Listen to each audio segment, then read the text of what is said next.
Coming to you live from Gatlin, South Carolina. It's the 10 Point Podcast, Season 6. We never thought we'd get this far, running out of ideas. So a funky new jingle is how we're keeping things livened up. Yeah. That's the new jingle. I do miss the old jingle already, though. Yeah, we need to move forward. We need to move into the 1980s and start having a funkier jingle. My name is Bruce. Sheeran to make us a thing. Maybe. My name is Bruce, and I am the voice of reason in a podcast of buttermilk minds, whatever that means. With me today, on a road going nowhere, having missed the exit to fascinating. First, he has good breeding, reasonable intelligence, and passable personal hygiene. It's Chris. My mama says that podcasters are the devil. And secondly, we all know what makes him choke. It's Andy. A buffet. I was going to put that on Chris because it was the best line pointy, but I thought I'll stick it on Andy. We are the 10 Point Podcast. You can find us wherever you get podcasts, all of the podcast apps. 10pointpodcast.com is our website. YouTube.com, search for 10 Point Podcast over there, where you can see the broadcasts of our podcast. And also, we are simul broadcast over on Spotify, on whatever you watch your Spotify's. I'm assuming it's most of people's phones, but you can get Spotify on your computer. You can watch us over there now because we are at the forefront of technology and streaming and video podcasts. So you can watch us broadcasting on YouTube and on the Spotify is where you can find us. You know, like if you could see people now, you can actually then just use the line of that you'll sit on Bruce's face. Oh, excuse me. That would make me choke, I imagine. Normally at this point, I would say what have the lads been watching in the last week, but everybody already knows that because you watched our relaunched news podcast that launched the this news week. Is back. Whoop, whoop. Andy, give us a 2-second clip on why everyone should watch the news. It's good. It's good. There we go. So I can't say any more than that. The news is good. Look on all your feeds of wherever you found this. The previous episode is likely to be the first episode of the news. So go watch or listen there. 10pointpodcast.com is our website. 10 Point Podcast. There, emails, links, chats, everything you want to do, reviews. Money. And yeah, send us things for sponsorship. OnlyFans sponsors. We need new laptops. Our laptops are breaking. Yes. Yes. We're running a budget. And my phone is broken as well. It's stuck on IMDb. There was so much research getting done. I was so deeply in my research. The IMDb have locked me out. I was using their website too much. On to point one then, as quickly as that. The reason that we're here is the 2013 fantasy romance drama Beautiful Creatures. Brought to us by Alcon Entertainment. Never heard of them before. Never really did much that we've ever been looked at. Also by Summit Entertainment. We've never done them before either. But they brought us the John Wick movies, the Now You See Me's. There's two of them, I think. And you'll be surprised to hear this. They make the Twilight films. I wonder why they picked up Beautiful Creatures after Twilight had finished. Based on Beautiful Creatures is the book Beautiful Creatures by Cami Garcia and Margaret Stoll, which is the first in a 4-book series called the Castor Chronicles that I believe they wanted to make into at least a 4-film series, but didn't get beyond film number 1. This is why we're reviewing it. We are reviewing said. I'll tell you what, I'll shit the bed if suddenly a second one after this podcast comes out. Yeah. I want some fucking royalty rights. If we've raised the popularity of the books. So yes, the Castor Chronicles. It took me forever to find the actual name of the book series. I thought it'd be the Beautiful something or others, but no, this just book number 1, Beautiful Creatures. The film, however, written and directed by Richard Lagravanese or Gravanese. I don't know how you say his name. Richard is his first name, but he has written and or directed these films: The Horse Whisperer, Freedom Writers, P.S. I Love You, Water for Elephants. Then he made Beautiful Creatures. I'm assuming he was hoping to make another 3 afterwards, didn't get to. And then Behind the Candelabra. I've heard a bunch of these films, never seen any of them. But yeah, romantic dramas, however you want to call it, they seem to be the sort of films that he works on. Beautiful Creatures stars as Ethan Aldren Ehrenreich. I, again, don't know if that's how you say it. That's my best. Solo. Han Solo, exactly. But before he was Han Solo, in Solo: A Star Wars Story, another film that didn't go particularly well and they didn't make any more sequels of, His career pretty much was took off with Beautiful Creatures. He was meant to be this kind of never before really seen star of this film. So Beautiful Creatures was his big first feature film. He was in Blue Jasmine, Hail Caesar before making Solo. And he is part of, I don't know if you've heard of this, the absolutely mental cast for Christopher Nolan's next film, Oppenheimer. It has everybody who's like anyone is in Christopher Nolan's next film. So have a look on that on IMDb if you ever get your phone to work. It's like you keep going down, another page worth of the cast, more massive movie stars, another page, another set of movie stars, and then somehow Aldren Ehrenreich is in it as well. Co-starring as Lena, Alice Englert. She was in a film called Ginger and Rosa before being cast in Beautiful Creatures, again, kind of being in the sort of Kristen Stewart kind of role of not a big star actress to be the main character in one of your films. Since then, TV is where she went. Top of the Lake and Ratched, the two TV shows that she was in most of. And recently she was in The Power of the Dog, the Oscar-nominated film, but she wasn't one of the major roles, but she was indeed in it. And the third star as... Yeah. She's in it, but she's not important. She was not on the first few pages of the cast, I'll say that much. And the third one in the end credit listing as Macon. Macon Ravenwood, is that what his name was? One of the belters of the names.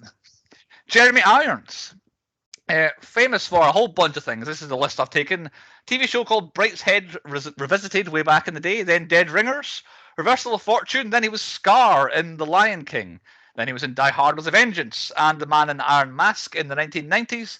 Since being in Beautiful Creatures in the last while, he's been in the TV show The Borgias as the main Borgia himself. Then he was Alfred in Batman and Superman and the Justice League. Then he was in Assassin's Creed, which is one of the main things that he's known for on IMDb, apparently, is Assassin's Creed movie. He was in the tremendous Watchmen TV kind of sequel to the comic book, the Watchmen TV show I very much liked. Then recently he was in House of Gucci, and then to tie back into our own TPP universe, he was in The Pentaveret, the Mike Myers Netflix show that has recently come out and I forgot to watch because there was so little advertising about it. He is in that as well. I don't know. I cannot confirm if he's in The Pentaveret or not, but he's certainly in the TV show. They are our main stars, but there's a few other big names and famous faces that we'll probably touch on and throughout. On a budget of $60 million, Beautiful Creatures opened in the US for $7.5 million. Final US gross, $19.5 million. Final worldwide gross exactly matched its budget of $60 million. So this film... They fucked up. Lost money. Yeah. You don't make a film and get as much at the box office and make money on it. So, yeah, definitely lost money here. Released 13th of February, 2013. It was released on Valentine's Day in America, 2013. So that meant it qualified for both the 13 and 14 award seasons. For the so-called major awards ceremonies that we always touch on here, not one nomination between any of them. 2013 Saturn Awards, not one nomination for this film at the Saturn Awards. Even our trusty Saturn Awards did not get a mention. It did get 9 nominations, did the film. 6 of them were at the 2013's Teen Choice Awards, where they won nothing either. So, and its other 3 nominations didn't win any Emmys. So I had 9 nominations, didn't win any. Emma Thompson, the main actor and actress, and a couple of ones for like romantic film and that sort of stuff. But yeah, did not win an award. Only 9 in history. Synopsis brought to us by Claudio from Rio de Janeiro, Brazil. What? He watches the same pish as we get forced to watch. I swear he finds out what we're doing next and goes and watches it and reviews it for me to go. It's a very, very good system he's got going. Claudio says this is what Beautiful Creatures is about. Teenager Ethan Waite, played by Aldren Ehrenreich, is obsessed with his urge to finish high school, go on to college, and leave behind the small town of Gatlin, South Carolina, until a mysterious girl invades his dreams. When he meets Lena Ducan, played by Alice Englert, a newcomer who has just enrolled in his school, he knows she's the girl in his dreams. Lena is rejected by the rest of her classmates for being the niece of Macon Ravenwood, played by Jeremy Irons, whom the town's superstitious residents consider to be a devil worshipper. But Ethan gives her a ride anyway, and they fall in love. I mean, that's a ride home from school, I think, is what that means. Hey. And they fall in love. Lena reveals to her new boyfriend that she is a witch. A caster, not necessarily a witch. And on her 16th birthday, she will be claimed by either the forces of light or of darkness. She can only remain in the light if she doesn't remain in love with Ethan. Worse, her evil mother, Seraphine, played by, in part, I guess, by Dame Emma Thompson, is casting spells to push her to the dark side. Ethan joins her in a search to find a magic spell to save their doomed love. Will they succeed? Good question, Claudio. Who picked? The wheel picked the random wheel of randomness, but I know who put it on the wheel. It was Jade's friend Emily. And she explained her reason for picking it was as follows. She watched it and had no idea what was going on and was hoping that we could help explain what was going on. Oh, well, help her. So she didn't even enjoy it. Would you? So yeah, confusion has led us to here. Nobody knowing what was going on. Why? Safe to assume none of us seen it before. Well, I see I had one of these Mandela effects that I'm sure I've seen it. And apparently we did own it on Blu-ray and it didn't even get out of the shrink wrap and it went straight back like out into like Music Magpie. Right, see. And also I'm assuming you weren't the one that picked it off the shelf when you No, got it was from Poundland. Outland. Okay. Which channel do you think we would find it on? I've got a nailed-on answer for this, but what do you guys think? Well, this is like BBC or something like that. E4. ITV. E4 is what I've got written down. This is absolute E4. This is mentioning Hollyoaks earlier on for the news. This is a Hollyoaks, but like follower-upper on E4, I reckon, once it's finished. Which version did we watch? There only is one version of it. I watched it on Netflix. It was put on very handily a week ahead of it coming out on the wheel. I don't know how that happened, but it was put on Netflix in the UK, perfectly timed for us. On to point 2 on the podcast, the high points. What was the best bits and things were? If you're new to the podcast, yes, point number 2, the high points, speaks for itself. And let's go to point 3.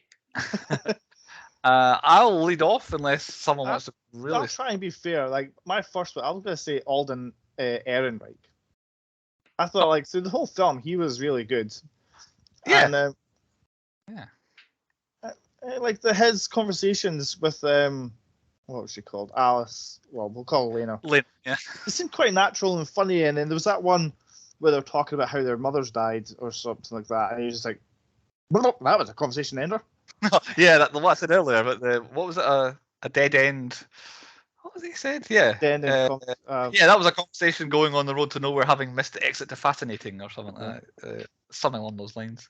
I thought some of the stuff he was saying was quite funny. Yeah, quite natural.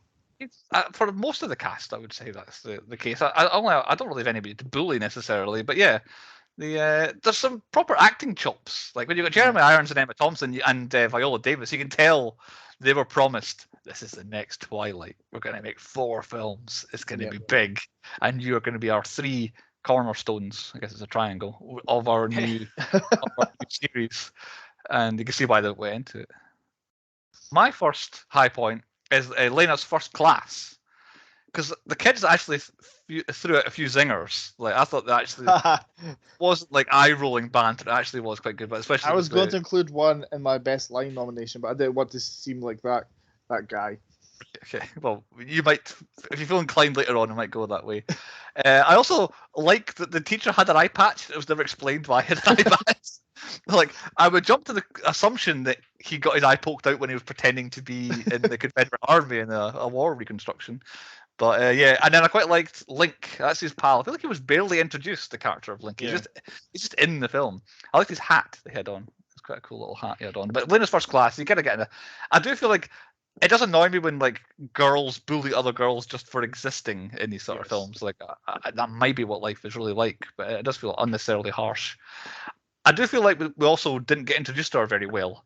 Like, because I had her as like Ravenwood, Lena. Like I had Ravenwood in my notes until we found out that wasn't either her surname. She was called Lena something else. I had to go back and change Ravenwood on all my notes. Well, it's not. I was going to. I think it might come up later on a low point, but when like you get a person come to the school who's, she says, my name's like, Lena Duquesne. And she's like, no, your name's actually Ravenwood. I know that for a fact. It's like, I'm sure the person knows what her own fucking name is. I'm also, how did the kids in her class know that they were getting a new person in their class before they got to the class? Because that used to always happen in our school when when a new kid came in, you get the special. It's like, right, they're a little bit special. You got to be nice to them. It's what happened when the beta kids came to ours in primary 7. Yeah, but you would also know them. Like, this is across the summer. They've been off school for the summer. She's arrived in town during the summer, and before they get back, they know, oh, this new girl who lives with like her hermit uncle in the house that they never leave. How do they know she's going to be in it? That didn't add up to me. But at the end of the school classes, I've just got I didn't expect the windows to smash Highlander style, so that it's been a long time since I've seen a good window smash, and it was good. And it wasn't quite Chris's jump scare category for me, but it was a good kind of, oh my god, there's the window smashing. Because I don't know about you guys, but I went in blind. I thought this looks like Twilight. Not really sure what it's about. Did not expect her to have superpowers. That was not something I expected. When she gripped the chair, and I was like, all right, here we go. Either a book's going to fly off the shelf or something's going to happen. So I was kind of half expecting it, something. I feel like the first window smash was the first time I kind of woke up. I was like, all right, yeah, here we go. Because up until this point, it's exactly the same start as Twilight. Like, even to the school bit. You know, a little bit of sun touches him, a little bit of sparkle goes off. It's all the same. Did you think that he was a vampire? So Andy kind of hinted at this to me before I got through my viewing, but yes, I can't unhear Jeremy Irons as Foghorn Leghorn throughout this. I say. So yes, I say Foghorn Jeremy Irons here. Him making Ethan tell his own future. I quite like that scene where he's like, tell us your future, and she's like, don't, like, it's, so he's magic as well. And then him running through every stage of his life, and it kept going. I like the fact that it just kept on going, and it was the next twist and the next bit, and then obviously ends up I thought they'd fucked it up, because like I'd heard him say, oh yeah, I want to go to college, I want to get as far away from here, and then he said, yeah, I want to go to college in your home. I was like, no, that's not what he said before. What's happening here? Yeah, because obviously it's his real feelings, isn't it? Yeah, then obviously I realised he was getting far from his dad. Yeah, but yeah, I quite enjoyed that. Jeremy Irons, I don't really have him in my highs and lows beyond this. I've got his use of Google in the high points. I love how he explained all his unnatural goings on. I'll tell you what, I did on Google. I love his house coat, and I did Google it when I'd seen him. That I was like, I want a house coat like that. I want to ask the door to the takeaway man and just like have an epic house coat. I loved his house, period. I thought his house was amazing. Like, it looks kind of old on the outside, but I love when you go inside and it's not the best place to hide behind the door though. Your little toes poking out. Was he hiding it? I thought it was just a shoe. Like, it looked like it was just a shoe sitting there. But also, why was he hiding behind? Like, I forgot that. I didn't get explained why he was doing that. But yeah, that's up to him telling his future. I've got some high points beyond that, but I feel like Chris might have some other ones if he wants to. I've got one. Oh, I've got high points. What? Hot witches. Well, that was my next one. As Bruce moved aside, that's my next high point. I do just have Ridley in my high point. Just her name, just Ridley, written in my high points. Like, what an entrance! Yes, up there with best entrance. The her first scene of her in the car is good as well, but her appearing at the football field is that's how you make an entrance. I thought she was going to power straight onto the football field in her car and just drive right over the pitch and stuff like that. That's what I thought. No fucks are given. Yeah, but yeah, there's a certain she has like I am not familiar necessarily with Emmy Rossum. She's the tile on Netflix advertising this film. It's her face, and she's not in the first 45 minutes, hour of the film. How is she like top billed over like the two main people? She isn't. No way, because it's because she's the only beautiful creature in this film. It's because they had to put her on the Netflix poster. She's the biggest star outside this. I didn't include her in the beginning because actually it is our two main characters, but it's because she's like a Netflix actress. She's in something they do, but I can't Shameless. Find. But Shameless is our big thing, and she's in other bits and pieces as well. But yeah, I thought she was going to have a massive role when I saw that she was the tile on IMDb on Netflix. But no, she has a absolute X factor when she comes in the film. She is like she exudes superstardom. It's like this is the character I want to be watching, for more than one reason. But I'm interested in what she's up to as well. But yeah, Ridley. Everything she's involved in is great in this film. That's my high point. Yeah, fair enough. Prior to her showing up, I've got the church scene.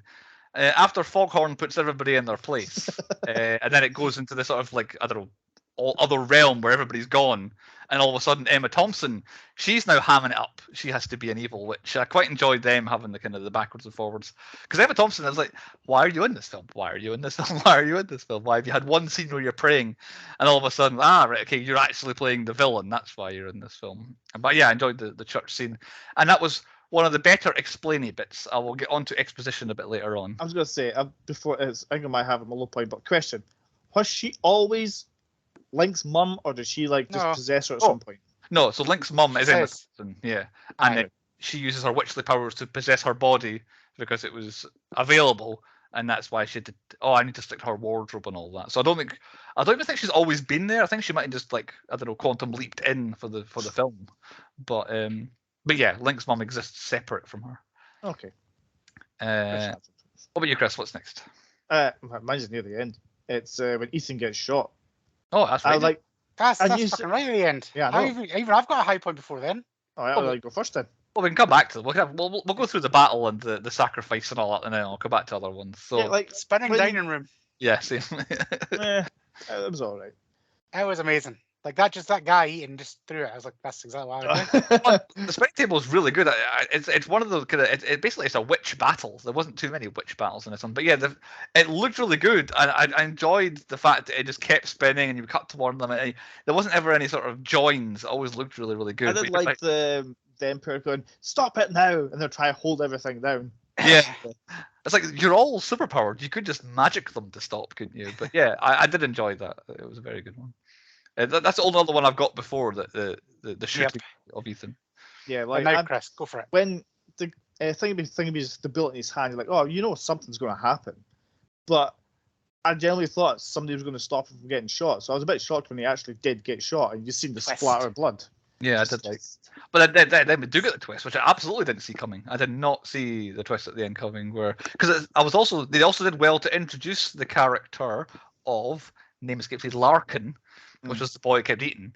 He's in the film, and then on reflection, you don't see him at the 16th birthday party and all that. So it does add up. But yeah, the twist actually was old Foghorn that took the bullet instead. I thought, someone had that flashback and she used her powers to like bring the kid back to life, and they keep saying that she's the most powerful witch or caster there is. I thought she's going to be able to bring him back and not be a go bitch. evil. Yeah. I thought. But no, not this time. Any other high points, or is that us? Nah. I'm out. On to low points. Andy, do you want to start or Han Solo? Ah, okay. Right. Chris loved Han Solo. However, this just reminded me, because like I didn't know what this guy was in before Han Solo. I didn't mind him in Han Solo. He was all right. Yeah. However, watching this film, I now feel like if I watch Han Solo, I can never watch Han Solo again because he really annoys me in this film. Because all the way through, I was like, I hate your accent. Like, it's the worst accent I've ever heard in my life. And you kind of sound like a shitty Han Solo. And now you're annoying me that I know you're Han Solo. That's pretty much my thought process through this entire film. I think Jeremy Irons' accent was worse than his. Yes. I think Jeremy Irons, because he was full on, I am evil He Simon. hammed it right up. I am Simon Says from Die Hard, plus also you know me as Jeremy Irons. And it was so often he'd be like, I say boy, and then start talking his normal accent again. But yeah, I didn't mind all these. I thought he was fine. He was far less annoying. He's got one of them punchable faces. It's like a Robert Pattinson face. It's because it's that's what we're square. going for. That's why it's punchable. It's a nice square thing. Yeah, I just want to punch him. It's like, oh. And then it's like, you look 30, you're banging a 15-year-old. It's like, I'm so confused. What's going on? Oh, God. That's Don't going look to play it on as well, don't worry. My first low point, this is just me nitpicking, Lena's sarky response to him just talking about films. Like, he was just talking about Titanic, just trying to make chat. She's like, is that all you ever talk about is films? And I'm like, come to the wrong place. And also, how did she know that it was the end of Titanic without seeing the Titanic? Yeah. But the biggest question I have about that scene is, why did she get in the back seat of his car? Bit creepy, innit? If it's in front. Like a taxi. Yeah, it's weird. It's like you would that's. I already. I'd already be worried. It's like, why are you sitting right behind me? Like, I'm offering to give you a lift. There's a seat right next to me. I generally do that as a power statement. Right. Okay. Like, if you offered me for a lift, I would get in the back of your car just to be like, yep, I'm going to be chauffeured round. Yeah. You're below me, commoner. Right. Okay. So I should have known that's what she was doing there.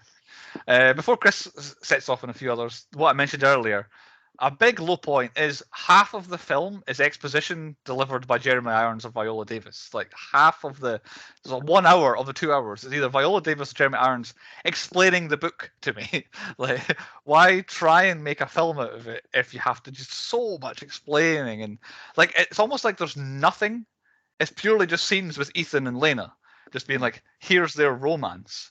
And then the other half of the film is, well, witches do this, and if you do that, and if you do that, and we're this, and we've got this power to do that, but her mother is actually there, and then you were once like this, and it's like, oh, I was like, stop explaining everything to me, to the point where I got bored and I missed a major plot point that paid off at the end, and I had to go back and find out why did that happen, which I will come to a bit later on. Well, my first one is the Jesus nuts. Like, I know there's like religious people and each to their own, but you can believe what they want to believe. But like, why is it when someone new comes into a classroom, they're automatically in league with the devil? Yeah. And all Because the fucking window's smashed. If you came into my classroom and some of the windows smashes, I'm looking at right at you, Chris. That didn't happen right away though. She was just sat down, and they're like, "Oh, she's in league with the devil." How can the school like link her to the window smashing? It's like, well, the witness of the teacher, who's quite clearly not a Christian nut. She was normal. I think they all know that family's a bit witchy, so I think they've accused them in the past. It's in their genes. I don't know how they could ban her from school because the window smashed when she was in the classroom. It's like, it's weird. This whole being crazy Christian. We're meant to be explaining this for the. I know. I feel like we're struggling a bit here. Any other low points? I've got a few more. Oh yeah, I found the music really annoying. Apart from one song. There's one song which will be nominated later. Yes. But the rest of it, it was just nothing. Like the perfect example for me was during the flashback of the Lockets. The music was just so out of place. Yeah. And they would try like, oh, we'll make it sound like it's back in the, I don't know, like 1800s, but we'll add some weird drumming guitar riff or something like that and make it seem more modern. It was just guff. Yeah. Right. My low point is I don't get the film's title. Well, like, it's called Her right behind Bruce is why. But yeah, just her. Because I went in with the expectation, all right, beautiful creatures, all right, they're gonna be like witches and demons and all gonna be fit as fuck. Nope. Do you know You've got Jeremy Irons, a wrinkly old man.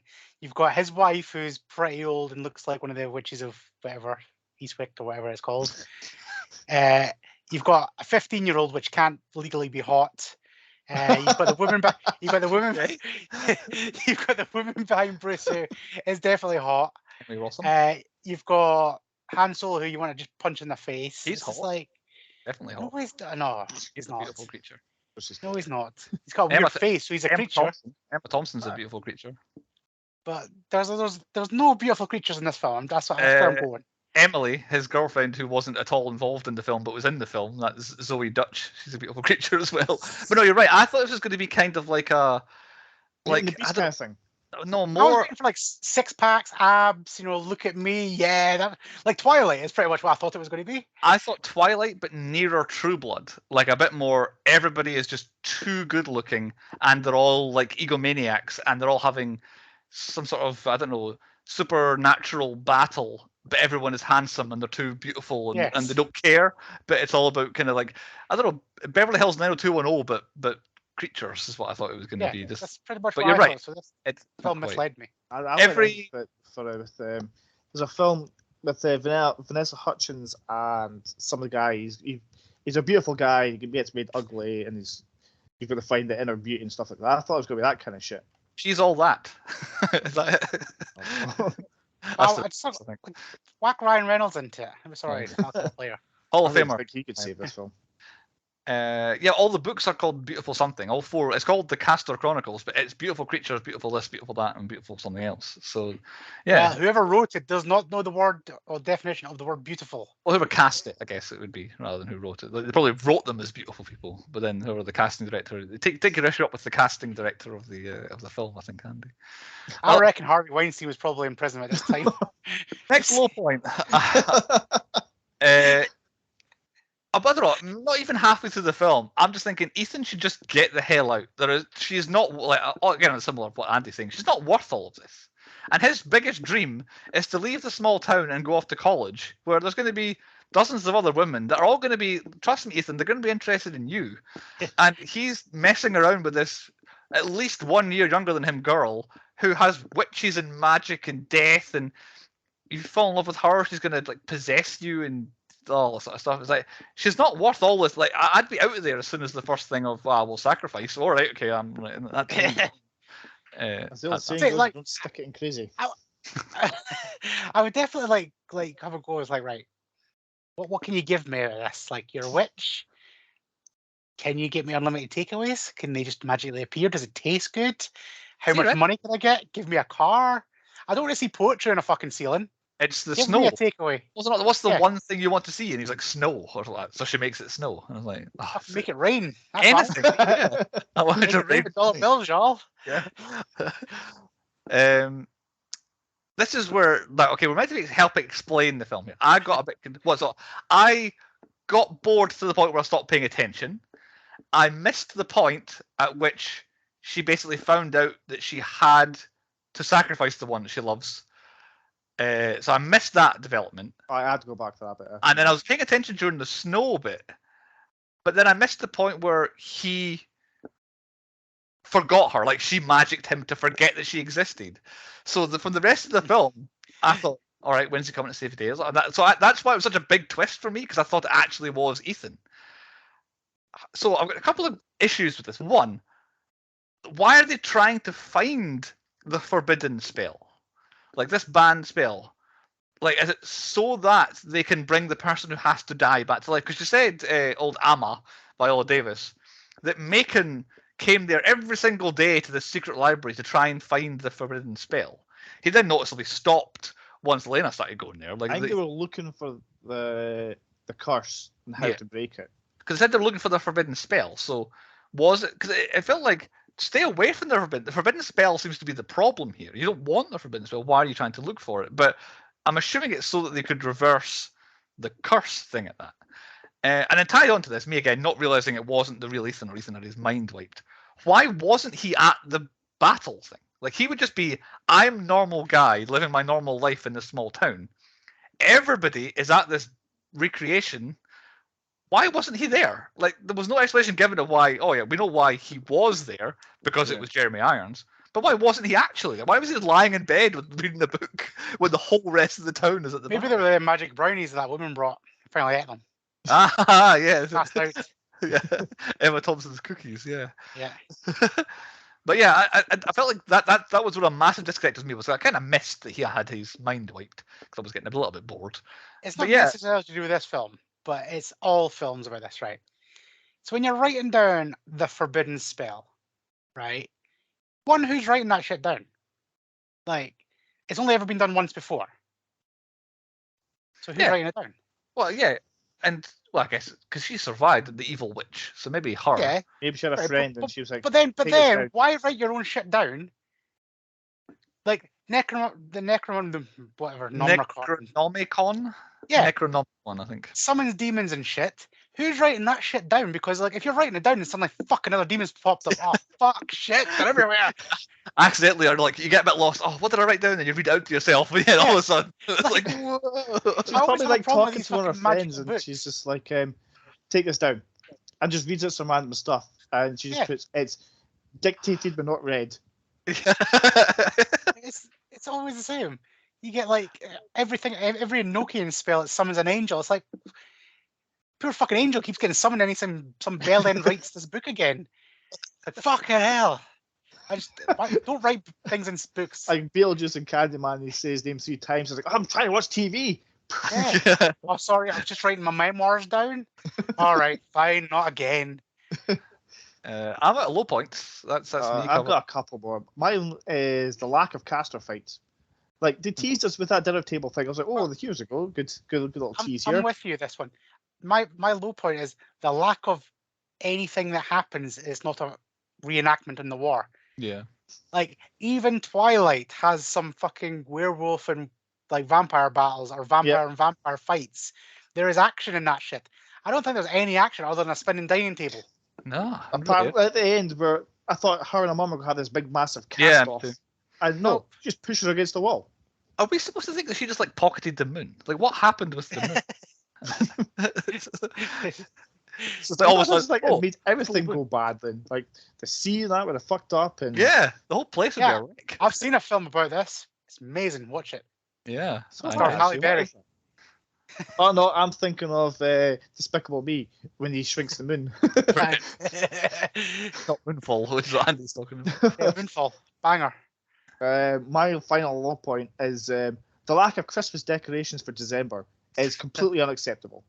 I don't know. Yeah, what 'cause people- even Twilight got that when it went through all the seasons. You knew what season it was. I had no idea. Every now and again, just mentioned, oh, I've got 12 days till my birthday. Our New Year's birthday is in December. There's no Christmas trees, no nothing.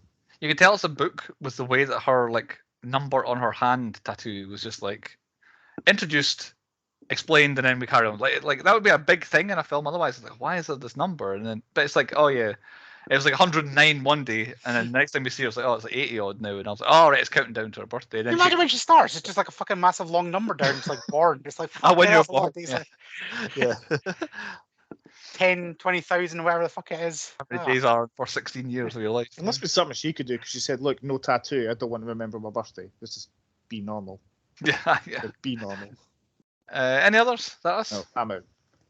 Okay, on to the stats. 6 shits and no F-bombs, quite low on the swearing. It is a what's it they call it, like young adult literature, where it was, so it's written to not be too sweary. Deaths, 22 have gone for. A few are shown within the context of the film, but most of them are in flashbacks at the old the actual battle from the Civil War. So 22, I think, roughly. I don't know where I got some others from somewhere, but it escapes me where I got them from. But 22 deaths seems quite high. No cows and no goats, despite the fact it's set in the middle of nowhere in South Carolina, and none of the animals died either. So our other quotas that we hit: no KKK, no Nazis. I thought there might be Southern America. I thought there might be KKKs there. The devil is not in it, but there's a lot of talk of Satan worshipping, so that's in it. Pedophiles. Now, I'm ready for you guys. So, is there a paedophile in this film? Yeah, Aldren. I think he's What sick. age is he? I think he's supposed to be sick. 17. I did But some she's reading into 15. this. I've got some strange things in my Google history. Maybe that's why my phone's broken. FBI's going to bust your door down in a minute. So, legally, as of 5 years ago, the age of consent in South Carolina is 16. Okay, that's probably what we thought. Still a problem. However, individuals as young as 14 can consent to have sex with someone who's 18 years old or younger in South Carolina. Okay. So I think by South Carolina law, he's absolutely hunky-dory. I think he's fine. Okay, we'll let him off for this one. I think he's officially If he not. moves states, we're back on him. Though. Yeah, they cross states lines, I think, yeah. The implication was that they didn't, in fact, engage in that activity after she set fire to the road sign. Is that what we're supposed to believe? Yes. I don't know. Probably heavy petting. Unless he pumped on the back. If it's heavy petting, he's absolutely fine then, because you're allowed to be in a relationship with that sort of. Because he's at most, what, a year and a half older than her, because she'd skipped a See, year. it was okay up until she's like, oh, I'm like 15, and it's like, oh, did you get held back a year because like I'm older? It's like you can see, but it's like, fuck, I'm just gonna power through. Don't worry about it. It's gonna be all right. He must have already looked at that law. He had it He's down. fine. He knew what to Yeah, do. That's what he's been He's reading a lot definitely of whisked books. this law. I brought back an old one. I kind of forgot this. We used to do this in the podcast, but in some more research, I found it again. I used to always do the Tom Cruise trifecta in films, which is the three things that Tom Cruise does in every single film, which is, do we see him sprinting, do we see him riding a motorcycle, and does he get the girl in the end? Well, our main man, Ethan, does 2 of the 3. He doesn't get the trifecta, but we definitely see him sprinting and he gets the girl. Well, he does and he doesn't. Like, he gets her, and then at the very end, he's going back to get her. We know that much. I thought I'll count. This is called Beautiful Creatures. Beauty is quite subjective, so I know that. How many creatures are there in the film? None, really. I guess Spirit of the Mother, maybe, but it's more of a kind of ghost. But yeah, Andy questioned the amount of beauty there was, so there's very little in the way of creatures either. Like it's just people, to be honest. And did they say the thing? Did they say beautiful creatures? Nah. Once. When was it? Because I missed it if they did. Oh, right. I don't know. I thought I heard you say beautiful at some point. I just assumed it said beautiful creatures. Yeah, I don't think they did, but again, it may be when I stopped listening and missed that Roland's mind had been wiped. Chris, any stats from you? Yeah, because Andy put up the whole foghorn leghorn thing, I thought let's count Carolina-isms, and like right away with the school, it's like my mama says and my mama says, and it's made me think of Bobby Boucher. Bobby Boucher, yeah. So 9 times my mama says was said. Right. Okay. That was about it. Right. No nut shots in this one, no. No. Nut shots in the No, Wilhelm okay. scream. On to point 5, and through his success that was last season, Andy has retained the role of Quizmaster and Back to back in. maybe a mainstay of being Quizmaster going forward. So Andy, what quiz have we got for Beautiful Creatures? Right, so I knew you guys would not bother your arse paying any attention to this film, so I did a quiz on the film because Good. it's gonna be comic gold right now. Will help explain it further, I'm sure. Yep. Right. In the opening sequence, how long did Ethan Oh, say? Who's first? What's happening? Are we buzzing? What's the format here? Bruce first. Right. Okay. Just a second. Wait. Opening sequence. In the opening sequence, how long did Ethan say he had been dreaming while having a recurring dream for? Is it like it is a number? It's not vague. Like it's not like it's. For example, it's not weeks. It's actually a number. No. No, it's not a number. Right. It is big. Is it 3 months or is it months? It's months. I'll give you a point. Ah, Months is the That's where I was correct going with that. Yeah. Chris, what is the name of the Civil War battlefield? Honey Hill? It's Honey Hill. Yes, it is. Keep your own scores because I've already forgotten. It's 1-1. Bruce, what book did Emily refuse to read because her mama said she couldn't? Was that To Kill a Mockingbird? Because it was definitely mentioned. Was To Kill a Mockingbird, yes. Chris, what is the term used by magical people? What do they prefer to be called? Right. Okay. Casters. Yes, casters. Nice and easy. In what state is Gatlin in? South Carolina. It is South Carolina. See, these are very easy. I thought these would trick you. Chris, when is Lena's birthday? 22nd of December. Wrong, Bruce. 21st of December. It's the 21st of December. Yes. Yeah. Now we're talking. Bruce, what is what is the name of Riley's brother? Oh, I won't look at my MDB list because I got it there. Oh, damn, I wish I could though. It's like Turek or something like that. No, Chris. Larkin. Larkin. Before. Larkin. Yeah, I remember. I don't know. I knew it was a kid. I could have Chris. cheated there and got a point. Right. What movie is advertised when Lena Ah, and no, I Ethan knew go this to was the theatre? coming. When they go to the theatre, did you say? Yeah, when they're going, like, it's advertised. Oh, I'm thinking of Interception. No. It's not Interception, no. Interception. I thought they went to see it, but definitely Final Destination 5 was on a poster. It was Final Destination 6. Oh, was Ah. it? Oh, I thought It it was was 5. 6. Ah, damn. I've got that later on as being one of the movies that was mentioned. Does that exist? Uh, I think that's why they got it wrong. It was, they were going to see no, it. yeah, 5 was the last film. Destination Let's- 6 was. A fake version of a film that didn't Yeah. exist. Did it? Bruce. Me first, yeah. Bruce, what is Amar's role for the casters? That's a very good question. Like librarian or keeper of the books or some nonsense. I'll give you it. She's the keeper. Oh, there we go. Oh, I was going to say Seer. Chris, nice easy one for you. What does Ethan wish for? Snow. Yes. He wishes for snow. What a moron.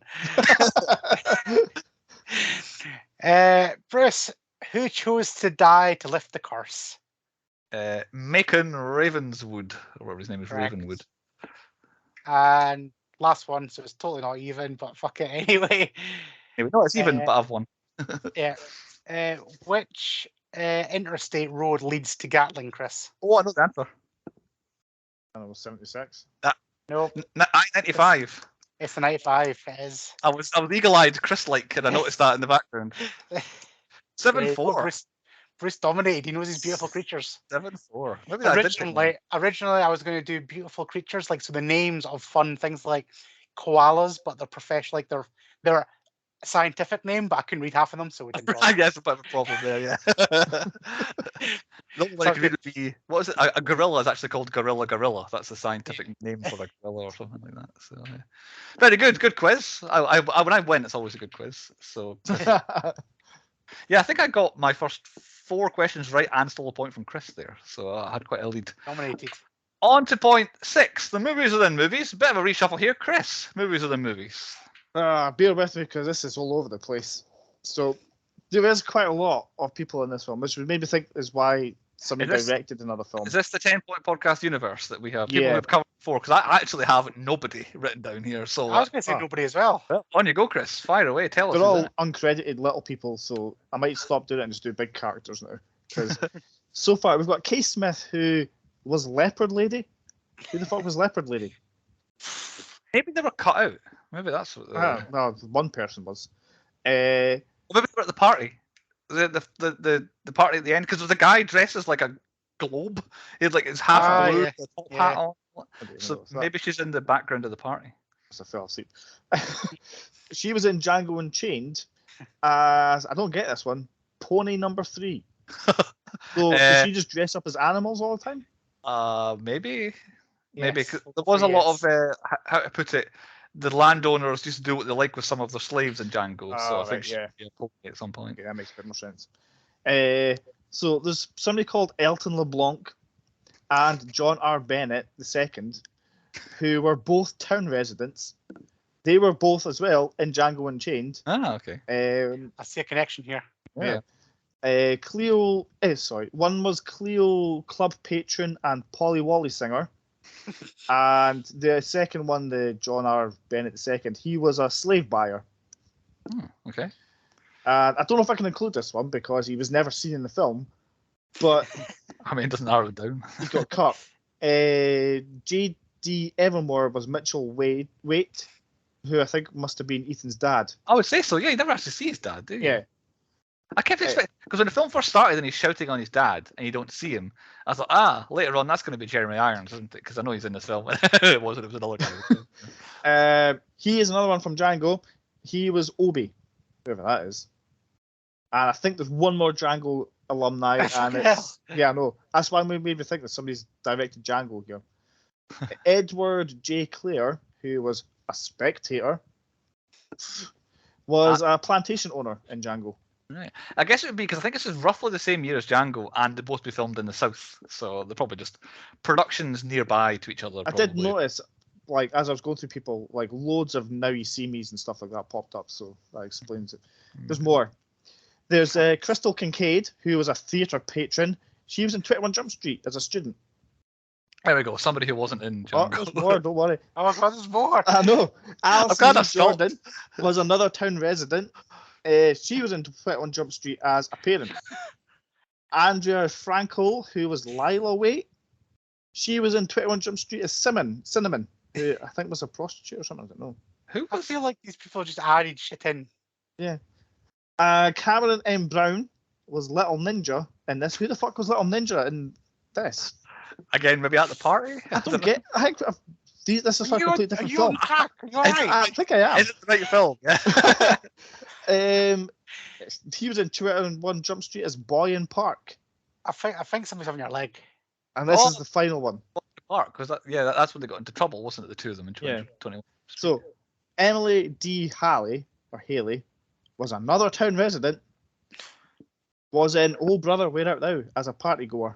Hey, there we go. Another one filmed in the south. That is hands down the worst one I've ever had to do because I just don't know who any of them were. I think you can draw a line under if they are significant, then you can not bother with town resident uncredited and every single one of them was uncredited.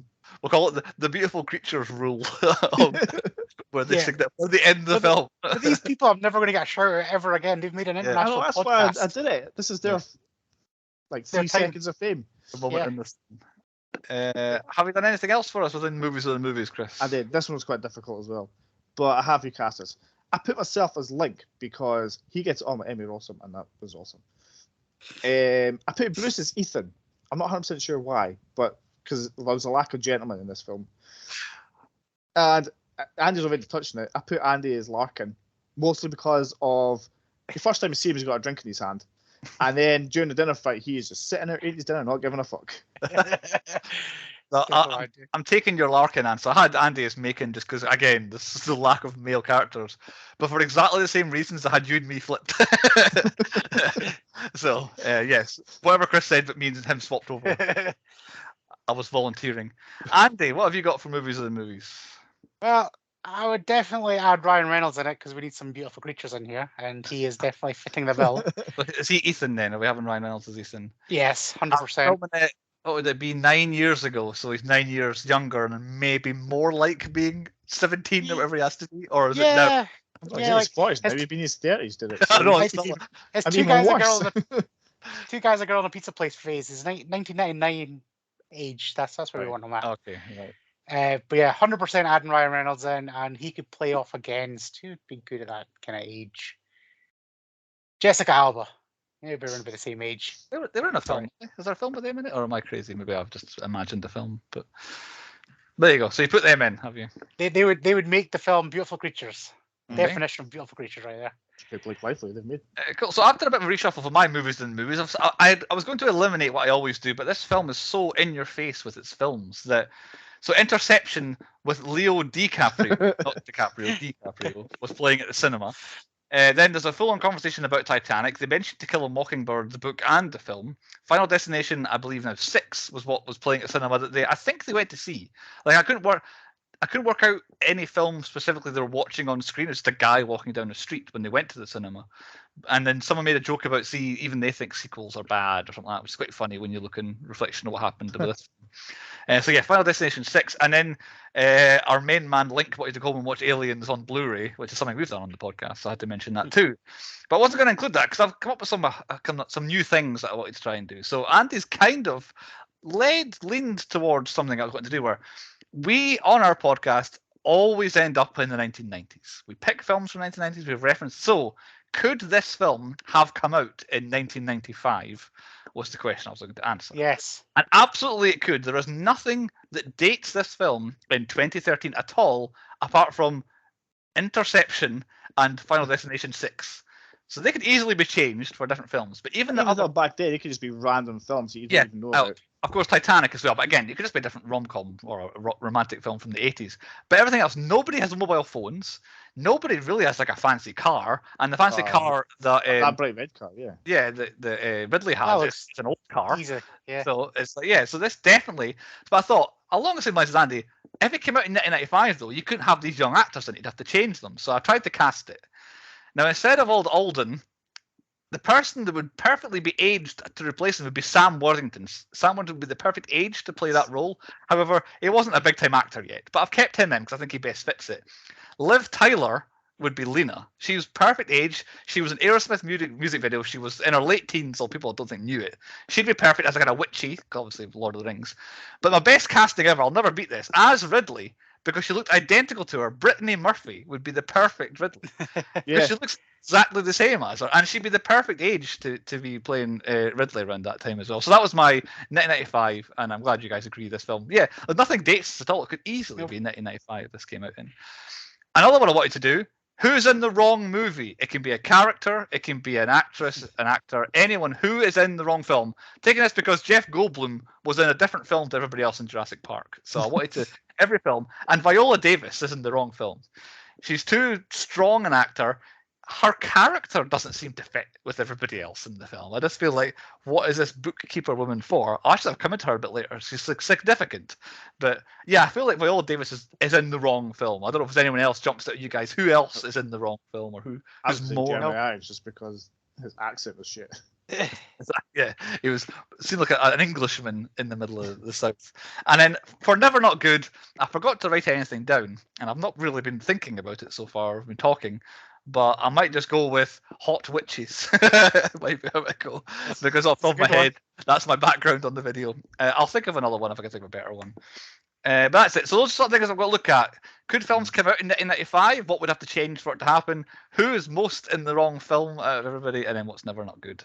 And maybe I'll see you other bold things that films references. On to point 7. It's the random point that Chris is going to come up with every single week, apparently. I do have something I want to touch on that I came up with. It might be the same thing, but this time, like, unless you don't like it, is movie tropes that need to die. Okay. Things like a discussion point, because there's a lot I could have done in this film, because this film is basically just a fucking walking cliche of things. But I settled on using older actors to portray young characters. Yeah. Get people who are the right age to do it. Yeah. Yep. Or just make them like the right age. Like, well, yeah. Don't make them a 15-year-old girl. Just make her whatever she is, like 20, 22 or whatever. Yeah, like the whole point. Like, I think when this was done, Aldren was in his 20s, which he used to play like a 17, 18-year-old. Nope. He looked 30, mate. Yeah, he looked a lot older. And like, it's never going to be as bad as what Grease was when they were all in their 30s. Yeah. But that's another one. Rizzo from Greece. She was most in the wrong movie in that film because she looked like a pensioner playing a high school. I looked like she could have played their mums. Yeah, exactly. But like, she's supposed to be 15, and I think the girl Alice was 17 or something like that at the time. So I mean, she's not that bad. Yeah. But I mean, when it comes to younger ones, there's a certain thing that if the actors are too young, you can't have them on set for too long. So I guess with them being late teens, they sometimes veer into the early Make 20s. the film shorter. It didn't need to be 2 hours 5 minutes. Well, you say that half of them ended up on the cutting room floor, I think, the way Chris was talking. So. it was just when they started getting jiggy and like because he looked so old, so much older than her, it was just icky. Aye, It just made me feel gross.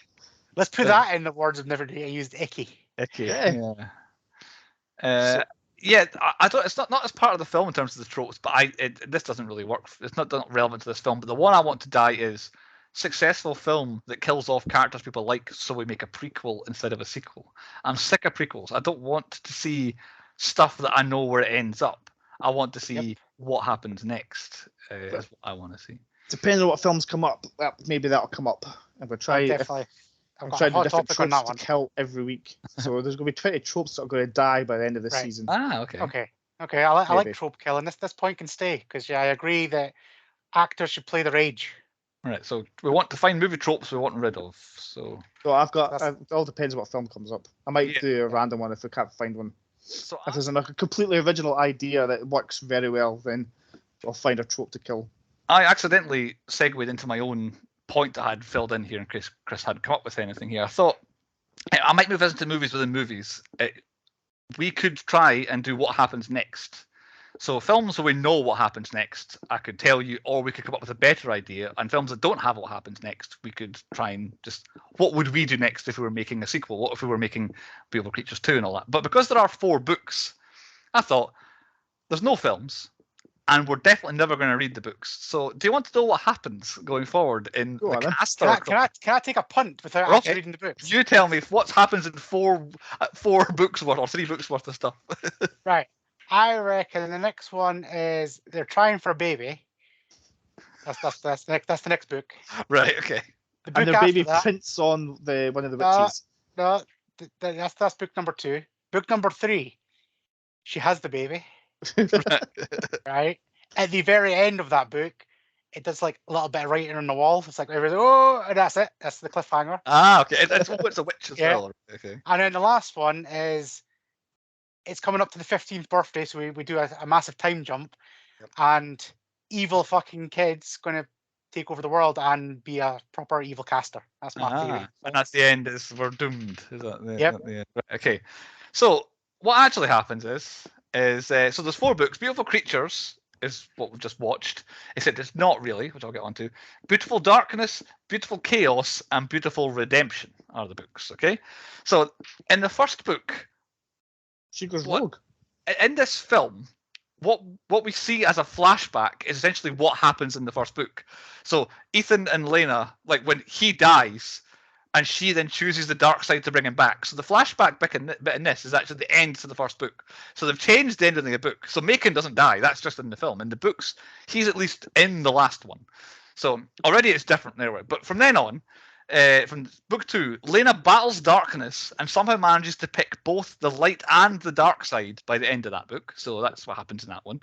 Nice. In the Palpatine. In the third book, Ethan basically kills himself by jumping off of a water tower in order to fulfill the prophecy of his death. He determines, okay, I need to have died by now. So there's better ways to do it than jumping off a water tower. Jumps off a water tower to kill himself. Then the 4th book is Ethan basically in the Upside Down, sending messages apparently through books and crosswords back to Lena and the good guy team in the real world with instructions on how to get him to come back to life again. So they need to go find another good book with the forbidden plans in it and all that stuff to get him back. And then the final book, spoiler alert for the whole of the Caster Chronicles, he comes back once they did all their magic, get him to come back. He comes back to the real world, and as he comes back to the real world, he passes Amma, so that's Viola Davis's character, jumping off of the same water tower, sacrificing herself to let him survive. So the ending of the whole thing is that he comes back from the dead because she killed herself. Is how the whole thing is. So, Who did the pitch for this film? Were they on crack? Like, what movie exec was sitting there going, how much? What's the budget for this film? 60 million. Right. Who's going, right, I've got 60 million to spunk here. Get me that really shit book series. Yeah. It sounds amazing. Let's make some films out of it. That's going to work. Who? Worked for Twilight. Who I thought bet that it was... went down the whole route of Twilight made a lot of money. There's another one of these. We can make a whole load of money off of this. Yeah, I had to wait like 25 years for another Mortal Kombat film. Yeah. This pitch gets made. Does not make sense. So yeah, she's really in the background. Seems to be in the wrong film, does Viola Davis. But in the end of the fourth film, she sacrifices herself so that the couple can be together in the end. Fucking pointless then, wasn't it? And if you're worrying, Chris, Ridley and Link have an off and on relationship the whole way through, but I think they do. Yeah. I think they end up together in the end. I think is what I could determine. Bad. Well above his average. Punching, yes, exactly. On to point 8, then the nominations for the Pointy Awards. They are as far away as possible as they can be. We're a fresh slate of nominations. Upon compiling the Pointy Awards, I like that I go last. I like when I go last. So, who wants to go first? Well, Andy go first. I can't imagine helping. Yeah, Andy. Best entrance. Yep. Turn up in a skimpy outfit, and a nice red car, and look hot as hell. There we go. Ridley Duquesne, that was the best entrance, walking across the field. Best dining table layout. best spread, we'll call it. Best spread. Yeah, Right. There's a pretty good spread on the table. Best spread. And then we do, I guess it's, what do you call Macon Ravenwood. He put the spread on at his house. Yeah. So, He put a good spread on. Ravenwood. That's pretty much where I've got today, this one. Okay. Chris, what Right. nominations have you got? So much to Andrew's annoyance, I've put best actor as Aldren Ehrenreich. He's probably the best in the film. I can't argue. I don't have anyone as best acting, which says something. My biggest bell end was the girl Emily. She just seemed like a stuck-up boot. Yeah, unnecessarily cruel. Just I don't know, just due through insecurity. Yeah. I think. Yeah. This was a bit of a tough one. I'm gonna go best death as Macon's. Like there wasn't a lot to choose from, but Yeah. it was a bit of a Twist. shock. It was a twisted twist. A good twist. I had him initially, then I got rid of him because I wasn't sure it was impactful enough. But I will now agree with you if you've nominated it. My best plan was the switcheroo to save Ethan. I should have had that, and yes, definitely best. Okay. I don't have a worse plan. I can't think of any worse plans. I've got a worse plan. Worst plan: using a forbidden spell to bring someone back to life, only for you to be corrupted and kill them immediately yourself. Yeah. That is the worst plan. That's a good one. That's one of the first places I started to get confused. Was I was like, right, okay, oh, she brought him back. Oh no, but then she killed him. Why did she kill? It really confused me. But yeah, that was a terrible idea. My best twist was the fact I never see Ethan's dad. I was sure he was going to make an appearance and just like save the day or something. He's like, Best. oh, I can't leave the house because my wife died. I'll tell you But what, I'm going to save my son. it would have been good if he was like Nathan Fillion, because he's a beautiful creature. I've got best twist has to be that was actually Jeremy Irons the whole time. Surely, like that I did not see that coming at all. Not that you just say best twist that the dad we didn't see. Yeah. It's not You really. never see him. Yeah. I was waiting It's to not- see him. it's not a The best twist It's not a was going to twist. be the Jeremy twisted twist at the end, but Yeah. I was like, which one's his dad? He does mention him more than once. But how is that? Like you don't realize it until the film's finished. Like you're home and you're like, Yeah, it's a the twist. dad, did we? Oh my god, what a twist! See, It's not if Marvel did that, that'd be right at the end, just having the dad walking in making some eggs. Yeah. Dinner's Or ready. just you can put your own twist. yeah, on I'm this. overruling you in that. You can't have a twist at something. My worst special effect was the snow. Like with that amount of snow, it would absolutely cover them. But not one bit landed. Well, there's a couple of bits when they changed the thing a bit. Maybe he had a magic spell around them. Yeah, because it was just raining on him. So I don't, the actual worst one was like some of the spinniness in the dining hall. I thought it was good. I Wouldn't don't you know, blaspheme that spread? That was a had good best spread. special effects as the spinning table scene. I think that was really good. I enjoyed it. Yeah, it actually worked. Especially if it was practical to some extent. If it was an Ah, actual spin, really cool. But I don't know either way if it was. I think it was actually. They had the table going one way and obviously them going the other way. Yeah. Like I think everything was like nailed down on the table. I read. That's the book my- award. My Michael Pena award, I've gone for Ethan telling his life story to Macon when he's like mind fucked. Oh yeah, I forgot about that. Yeah, that's a good one. That's a good one. My best entrance has got to agree with Andrew. My best song was Perry Faith and his orchestra. That's the theme song from Con Air. All right. Okay. I'd definitely gone Well, with. not it's in Con Air. It's the one where the bird shits in the car window. I'd gone Subterranean Homesick Blues by Bob Dylan, which is what he was listening to when he was singing at the very beginning. Yeah. It's the only actual song that's in the I never car. heard that. Yeah, at the dinner table, just before everything kicks off, it's all like. Oh, the theme from A Summer Place, that one. Yeah, that's it. Yeah. Yeah. That's a good song. I mean, I think the Bob Dylan song was better because it was. I've been most Bob Dylan, to be honest. My most pornographic scene is her entrance. Yep. Excuse me. Best entrance. I guess so. Got to agree, yeah. She walked right up to him and just like put her lips on him, really, didn't she? So hard to argue. I've got her as best costume. I don't know anyone's not mentioned that. That's a good costume. In fact, every costume she had.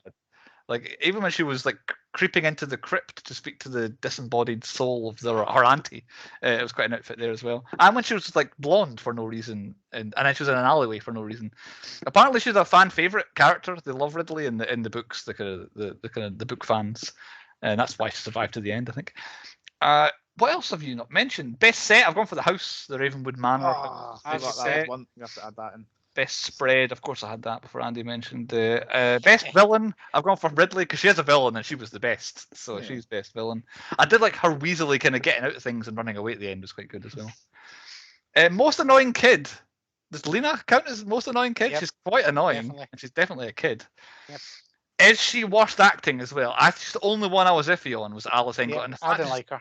Not done a hell of a lot outside of this. Like her career didn't take off. I thought it would be a bit harsh to put Jeremy Irons. Yeah, exactly. Yeah, I think I had him as worst accent. I think I say. So we'll have those two. And worst plan I got to earlier. I think that's me. Quite a lot of nominees. I do feel like Emmy Rossum kind of cleaned up so far. I still can't believe we've talked this long about this film. I know. We even cut a big chunk out. Yeah, exactly. Took a section out. On to point 9, though. Only 2 points to go. Point 9 is the moral of the story. I'm not sure if we'll do a quiz at the end, but you can keep these in mind when you're thinking about it. I've gone for the definitely moral of the story. All women are evil, but they can use their powers for good. That was what I think the moral of the story was. Because every woman, they'll pick the dark side in this film. Even Lena at the end, essentially, she picked the dark side, but we find like which leads me nicely into mine. Bitches be crazy. Hey! Yeah, that's like, I feel like they were going for something along the lines of love trumps everything, but our classic Bitches Be Crazy just covers everything. We managed to got this far. The whole film, of course, if I'm going to go into film critique mode or story critique mode, is an allegory for young women and what they can do. They can take the power in their life. Stop having men telling you what to do is what the film kind of storyline is all about. It's definitely a female inclined. What it actually tells you is men love cookies. They do. On to point 10 and 10-point rating, where we rate the movie out of 10. The wheel picked, but I'll take the bullet because it was through my line of nominating that it ended up on the wheel. It's a 3. It's well enough made. It's not particularly good. It's got some good people in it, but the best actors aren't actually acting up a storm to a certain extent. The X factor of Emmy Rossum as Ridley, she was like a superstar in this film, and just her presence in scenes made it more exciting. Not just getting my heart racing, but she was more interesting than the main characters. And there's a lot of characters who were in like bits here and there. But yeah, it's just not very interesting. I did stop paying attention, so I can go as far as a 3. I think it's not bad enough to be below that in my books, but a 3. You could probably argue me down to a 2, but I'll go 3. Chris, I've got you next because I thought Andy was going to lampoon this. So on you go. Yeah, well, it's not the worst film I've ever seen. I did lose interest more than once through the thing, and I was disappointed at the lack of cast or fights. I thought they were going to build up to something big, but it's just another like supernatural teen romance story filled with like hundreds of cliches. So it gets a 3 for me as well. 3 from Chris as well. Andy, what about you? 1 pish. 1 word review this time. Right. My God, breaking records here. Remember on the news where I said kind of lambasted Resident Evil? Oh, yeah. Right. This is exactly what Resident Evil's like. Ah, okay. All right. Like it's pish. Don't watch it. I think our first film of season 6 is lower than every film we did in season 5. This is a 2 officially for Beautiful Creatures. I don't think when it came out of the wheel is kind of what I was expecting it was going to be. So yeah, 2. Yeah, I wouldn't. It's wasted time watching it because it's the first film in a 4-film series that didn't get beyond the first film. So I imagine the mad twats that have watched this film and then listened to our podcast on it. yeah. How sad and pathetic must their life be? Well, on that note, what are we watching next time, and what sad and pathetic things the sad and pathetic people have to watch for the next episode? Chris, you're next. Yeah, I forgot I was picking. I'm going to go to a sequel from a film that I've done like from maybe 2 or 3 seasons ago. I don't think it's the one that everybody's been calling out for, but I'm going to pick Clerks 2. Oh, there we go. Oh, That was last season, I think. Oh, was it last season? I believe it was. Not the one just gone, but season Oh, 4. season 4. I believe it was season 4. Clerks 2. I own it on DVD somewhere. Hopefully it's easier to find than Dogma, because Dogma wasn't available anywhere. But yeah, Kevin Smith for the 3rd time. And it's just kicking off on my theme. Oh, of course, Chris has a theme. is it the View Askew universe? No. Okay. Good guess. I won't bother having a guess. I'll watch it first. So you have it, Clerks 2. Clerks 1 is from at least season 4. Go back and watch that review if you haven't, and that'll get you primed and ready to watch Clerks 2 next time on the 10 Point Podcast.